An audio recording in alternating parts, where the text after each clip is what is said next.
Hi there, I am Alex Cunningham, and I will walk you through this Squarespace tutorial step by step. Today, I'm going to show you exactly how to use summary blocks in Squarespace 7.1 Fluid Engine. By the end of this tutorial, you'll know how to easily add a summary block to any page and how it can help you showcase blog posts, products, or events in a clean, organized way. Whether you're highlighting recent articles featuring popular products or just want to add some visual interest to your site, summary blocks are a powerful tool, so let's dive straight in. First things first, go to Squarespace. If you're already logged in, you'll be taken to your dashboard where all of your websites are listed. If not, just sign in. Don't worry if you need a moment to remember your password. When you arrive at that dashboard, you'll see thumbnails of each site you've created or have access to. Carefully select the website you want to work on today. I always recommend double-checking, especially if you manage multiple sites. You want to make sure you're making changes in the right place.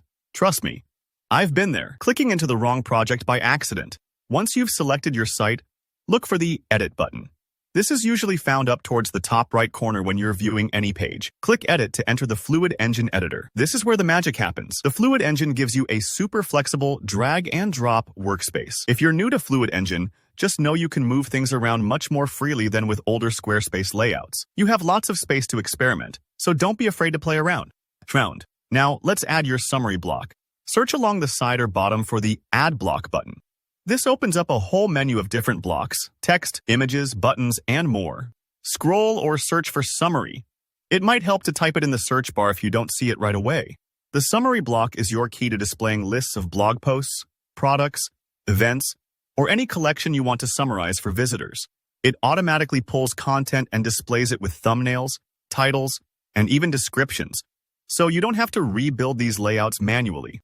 Click on the summary block and simply drag it onto your canvas. Here's where Fluid Engine shines, because you can drop that block wherever it makes the most sense, maybe right under your banner or nestled alongside other content.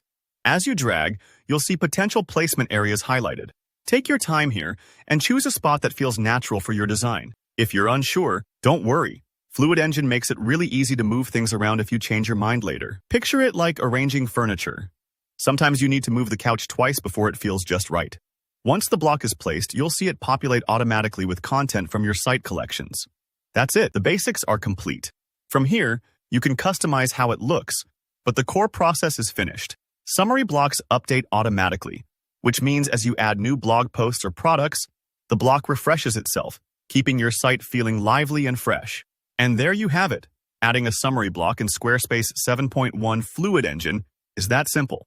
Whether you're a blogger, a store owner, or just trying to keep your site organized, summary blocks can make a huge difference. If you found this tutorial helpful, be sure to give it a thumbs up.